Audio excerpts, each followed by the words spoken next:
পড়ার বিষয় পক্ষ থেকে বলছি, West Bengal council of higher secondary education 2 May 2024 সালে একটা নোটিফিকেশন জারি করেছিল, যেখানে বলা হয়েছিল ক্লাস 11-এ ভর্তি হতে গেলে, কিছু সাবজেক্ট নিতে গেলে মাধ্যমিকে অঙ্কের মিনিমাম 35% পেতে হবে।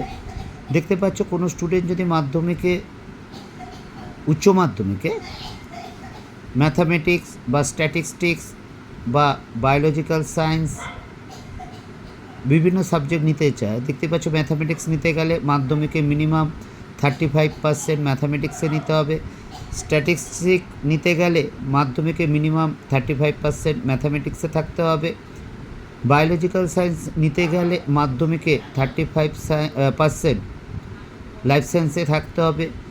ফিজিক্স নিতে গেলে মাধ্যমিকে 35% ফিজিক্যাল সায়েন্সে থাকতে হবে। কেমিস্ট্রি নিতে গেলেও মাধ্যমিকে 35% ফিজিক্যাল সায়েন্স পেতে হবে ফিজিক্যাল সায়েন্সে।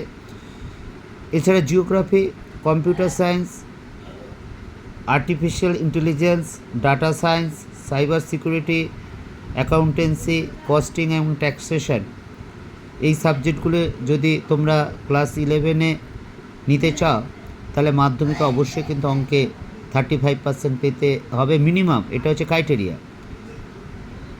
তার মানে এটাই নয় যে 35% পেলে পাবে। সেই স্কুলে কেমন চাহিদা আছে বা কী অবস্থা আছে তার পরিপ্রেক্ষিতে তোমরা পাবে।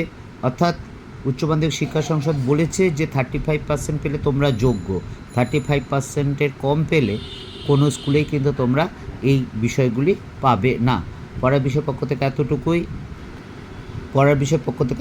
আমরা পড়ার বিষয় ক্লাস 11-12-এ হিস্ট্রি, পল সায়েন্স, ফিলোসফি এবং এডুকেশন বিষয়ে নোট দিয়ে থাকি বা বুঝিয়ে দিয়ে থাকি। বিগত বছরে যে ফার্স্ট বা সেকেন্ড সেমিস্টার যে সাজেশান দিয়েছিলাম বা কোশ্চেন দিয়েছিলাম, তাতে দেখে নিও কী পরিমাণ কমন এসেছে। যদি ভালো লাগে বা মনে হয় উপকার পেতে পারো বা সুবিধা হতে পারে, তাহলে অবশ্যই চ্যানেলটি লাইক করো বা সাবস্ক্রাইব করো বা বেল আইকন টিপে রেখো। দীর্ঘ 24 বছর শিক্ষকতার অভিজ্ঞতা এবং শিক্ষকতার সাথে যুক্ত থাকার পরিপ্রেক্ষিতে যতটুকু অভিজ্ঞতা অর্জন করতে পেরেছি, সেটা তোমাদের মাধ্যমে শেয়ার করেছি, যাতে তোমাদের যদি সুবিধা হয়। আবার বলছি, ভালো লাগলে অবশ্যই চ্যানেলটি লাইক করো, সাবস্ক্রাইব করো এবং বেল আইকন টিপে রেখো এবং বন্ধুদের দেখতে বলো। পড়া বিষয়ের পক্ষ থেকে এতটুকুই। অগ্রিম শুভেচ্ছা রইল। শুধু সেমিস্টার বা উচ্চ মাধ্যমিক জন্য নয়, সারা জীবন সুন্দর সুখের আনন্দময় কেটে উঠুক, এটাই আমরা পড়ার বিষয়ের পক্ষ থেকে একমাত্র কামনা করি।